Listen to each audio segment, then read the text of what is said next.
they're pretty steely and not hard, but they're fairly steely and unforgiving early on, and I like seeing a bit of bottle age on them. So these are our current release wines. They're just at cellar door. Right, okay.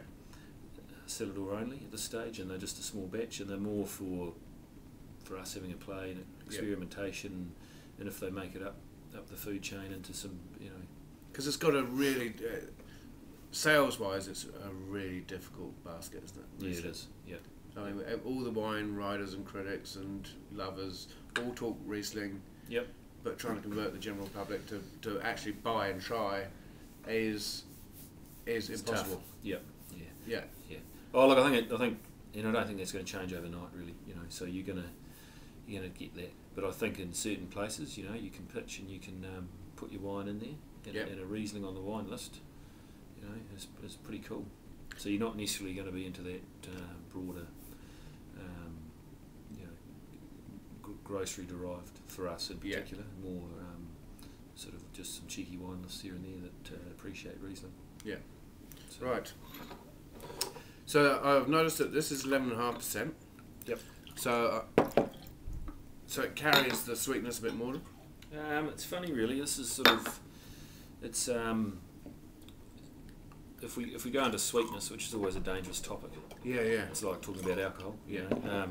This is about 6 or 7 grams. Right. Okay. And it was probably picked at around 20 bricks. So you're sort of 20 bricks might be 12. So you're half. Yeah. You're sort of sitting there. To me, this vineyard always gives us purity, real pure, elegant Riesling flavours and pure palate length. I do enjoy a Riesling. It's just that it would never probably be my first choice on a wine list. Mm. And I'm not one of those people that it's the be all and end all of kind of wine, and it's the holy grail. For me, I'm like you. I'd probably go Pinot or Chardonnay. Yeah. But I do find it interesting in the really kind of broad spectrum of wine styles you do get out of a single grape. Yeah. I mean, I find them. We've really enjoyed making these, to be honest, because they are what they are. Once they come in, they're a single site, and it's okay. Well, it's almost like don't balls it up. Got some nice fruit here, good pure fruit, and I just like the sort of the clarity, I suppose, on the palate. It's unobtrusive, and it just sort of flows a bit. You wouldn't pick it as an off-dry style, ironically. No. Mind you, it is technically just over, isn't it? But is it 6 or 7? Yeah, I don't know. What would you pick it? Dry or medium? I'd say, I'd say dryish. Yeah. Yeah, it's on that drier end. Yeah, it is. Yeah. So I don't. Yeah, I'm off dry if I'm being nice, but I normally go, hey, look, it's normally I say balanced, and it's dry balanced, or it's not sweet or medium. No. But to me, it's got that sort of that positive brown apple, and also that slight ginger that sits there. So there's a bit of terpene play going, just starting to play in there now. Just starting to, yeah. I get that kind of brown apple. Mm. The ginger less so. Mhm. Okay. Yeah. But I do definitely get that kind of brown apple character, and that developed. Although I did see that Michel Chapoutier said that that developed kerosene terps kind of character is a fault in wine. Yeah, I have read that. Yeah, which I found slightly strange. It seems that most of the Riesling lovers love that character. Yeah. You can talk to what's his name? Gosset. From Clear Valley. Yeah, he Yeah. has the same issue. So he doesn't like seeing terpenes in particularly young Riesling. Yeah, because he thinks it's an oxidative fault. Yeah. As I said, most people are looking for hints of that. Yeah. Well, I think it's part of the wine. Interestingly enough, we quite like it in here. Yeah. We machine pick this. Yeah. This Riesling, because we like a little bit of that skin contact. Hence the brown apple and what I sort of align a bit of ginger to, and some of that terpene that's just starting to float up. And do you hand pick that then? And hand pick the Raringi. Yeah. And what about the Pinot? Is that Pinot's all hand-picked. It's all Over the Hills Pinot's hand-picked, yeah. Yep. I was wondering how much Pinot was being machine picked these days, apart from the stuff that's going to go into, obviously, into sparkling wine. Yeah. Look, we've been trialling machine picking. Yeah. And what we've found is the machine picked Pinot and good, you know, so the vineyards are immaculate. It's not overcropped. Yeah. You're just machine picking it. Look fantastic and forward and beautiful. Probably 8 months, 9 months of their life. Yeah. And the hand-picked stuff is always a little bit behind, and then all of a sudden the hand-pick just really starts ramping up and then blows out the machining. Yeah. Whether that's because of it's machined and there's oxidative handling going on, I don't know, but just the poise of the hand-pick really starts taking off. So you would recommend for the sites that you look after? Yeah.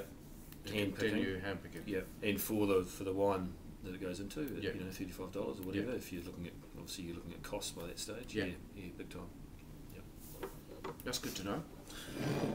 Because one of my criticisms of the New Zealand wine industry has been that we are so proud of the technology that we've introduced into winemaking, and not just New Zealand, but we put it on display with big chemical tanks and vats and machine picking. But the romance and the image of wine for the consumer is far from that. It's oak barrels, small hand picking, and so I think sometimes we kind of get the story wrong. Yeah, I think like, I mean, with our Pinot, we've instead of really going into machine harvesting, the thing we highlighted, particularly in 09, was the lack of efficiency and, I suppose, in hand sorting. So we've purchased a machine which has an optical eye, and it sorts by berry for you. So you're not having 10 people on each side of a shaker table going through and sorting fruit out. So this will sort by berry, green berries, berries with rot in it, any seeds, and it'll spit them out, so it'll reject them. Wow. And then those whole berries will go into our cuvee, and the reject berries will assess that, whether we just reject them or, obviously, because of we've got other avenues of putting, we ferment them through separately and then assess them later on. Yeah. And that'll get rid of all your leaf, all your PDO, all your green second set berries, all your unripe berries that sometimes on a bunch is slightly unripe. Yeah. And it's all done by colour. That's what they use in the agriculture industry when they for pea harvesting, like peas and stuff like that. So it's not new technology, but it's new to the wine industry. Yeah. And on the flip side of that, all our Pinot is 100% basket pressed. So, I think you can take bits from both worlds. Yeah, is that kind of that mix and that getting that balance right. Yep. And this wine. So Rarangi? Yeah, it has got that character that you talked about initially. Yeah. About it's reminiscent of its site. On the nose. Yeah, it is. It's a bit of mineral you get in there, and that sort of lime lemon, just a taunt.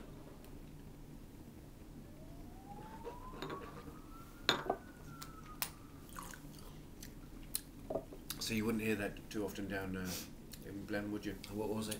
Yeah. Well, there it goes again. Yeah. It is. It does feel very tight. Yeah. Yep. The fruit and the acid and everything are just pulling. Yeah. And gotta say that's a pretty smart Riesling. Yeah. Yep. I like it. And I think, as I said to you before, we could play the alcohol game. It's got an extra probably % of alcohol in there. I think that adds to probably a little bit of that back palate, and a little bit of that chewiness that you were sucking on there. But certainly the acidity is really.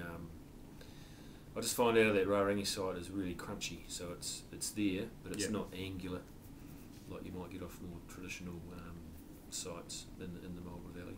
I do get that kind of as a kid, kind of growing up near a river. We always had river stones, and when people talk about that mineral riverstone character, unless you've actually stuck a stone in your mouth or had some of that in your mouth, you can't really appreciate it.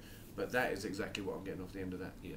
And if we'll go to the Sauvignon scene, but the Sauvignon I think accentuates it even more, but it almost goes into, sometimes you see almost that oyster shell so a bit more kelpy or sea salt rather than just the mineral that you see here on this at the moment in the Rari Sauvignon Riesling. Right, and then the next one we'll be doing the Sauvignon and 2 Pinots.